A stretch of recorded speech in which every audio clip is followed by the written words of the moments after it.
প্রায় 2258 মিটার উচ্চতায় অবস্থিত দার্জিলিংয়ের ঘুম স্টেশন ভারতের সর্বোচ্চ রেল স্টেশন হলেও সমগ্র বিশ্বের তালিকায় এটি 4 নম্বরে রয়েছে। আজকের ভিডিওতে বলবো পৃথিবীর সবচেয়ে উঁচুতে অবস্থিত 3টি রেলওয়ে স্টেশন সম্পর্কে, যা সত্যি আশ্চর্য ও মন্ত্রমুগ্ধকর। তালিকায় 3 নম্বরে রয়েছে পেরুর গ্যালেরা স্টেশন। পেরুর কেন্দ্রীয় আন্দিজ পর্বতমালায় অবস্থিত স্টেশনটির উচ্চতা হল 4781 মিটার। লিমা স্টেশন থেকে হুয়ানকায়ো পর্যন্ত এফসিসিএ লাইনের দৈর্ঘ্য প্রায় 172.7 কিলোমিটার এবং এর মধ্যেই অবস্থিত এই গ্যালেরা স্টেশন। 1893 সালে এই স্টেশন রেলপথ নির্মাণের সময় চালু হয়েছিল। এখানে রয়েছে 1.2 কিলোমিটার দীর্ঘ গ্যালেরা টানেল, যা গ্যালেরা স্টেশনের ঠিক পূর্বে অবস্থিত, যেখানে রেল লাইন প্ল্যাটো পৌঁছানোর পর হালকা ঘুরে স্টেশনে পৌঁছায়। 1992 থেকে 2003 সাল পর্যন্ত সেন্দেরো লুমিনোসো সন্ত্রাসের কারণে এই রেলপথ বন্ধ ছিল। বর্তমানে এফসিসিএ মাসে একবার পর্যটন ট্রেন পরিচালনা করে, বিশেষ করে গ্যালেরাতে কিছুক্ষণ থামার জন্য, যাতে যাত্রীরা উচ্চতার টান অনুভব করতে পারে। এই অংশে 58টি ব্রিজ, 69টি টানেল ও প্রায় 6টি জিগজ্যাগ রয়েছে। তাপমাত্রা রাতের সময় -5 থেকে দিনে 8 ডিগ্রি সেলসিয়াস পর্যন্ত ওঠানামা করে। তালিকায় 2 নম্বরে রয়েছে বলিভিয়ার কন্ডোর স্টেশন।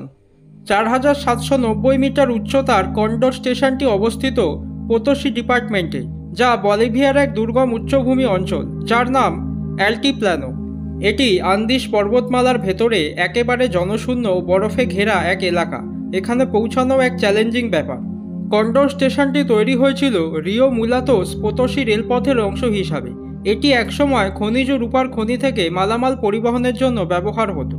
এই উচ্চতায় কাজ করা বা যাত্রী চলাচল অত্যন্ত কঠিন। বাতাসে অক্সিজেনের ঘাটতি থাকায় শ্বাসকষ্ট প্রায়শই হয় এবং তাপমাত্রা প্রায় সবসময় হিমাঙ্কের নিচে থাকে। তাই এই স্টেশনটি সচরাচর বন্ধ থাকে এবং শুধুমাত্র নির্দিষ্ট রেল চলাচলের সময় ব্যবহার হয়। তালিকায় 1 নম্বরে রয়েছে চীন তিব্বতের সীমান্তে অবস্থিত তাঙ্গুল্লা রেলওয়ে স্টেশন, যা বিশ্বের সর্বোচ্চ রেল স্টেশন, যার উচ্চতা সমুদ্রপৃষ্ঠ থেকে প্রায় 5068 মিটার। স্টেশনটি অবস্থিত তিব্বতের একটি দুর্গম অঞ্চল আমদো কাউন্টিতে। এটি চালু হয় 2006 সালে চীনের বিখ্যাত কিংঘাই তাইবেত রেলওয়ের অংশ হিসাবে। তাঙ্গুল্লা স্টেশনে 3টি রেল লাইন আছে, একটি বড় প্ল্যাটফর্ম সহ অন্য দুটি অপেক্ষাকৃত ছোট।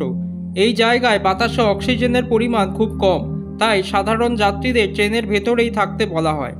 স্টেশনটি কোনো বড় শহরের সংযোগ নয়, এটি মূলত জরুরি প্রয়োজনে ব্যবহৃত হয়। এখানে কোনো স্থায়ী স্টাফ নেই এবং জনবসতি নেই বললেই চলে। তো বন্ধুরা, এরকমই রহস্য রোমাঞ্চকর আরও তথ্য নিয়ে হাজির হব আমি জ্ঞানের দিশায়। সবাই খুব ভালো সুস্থ থাকবেন।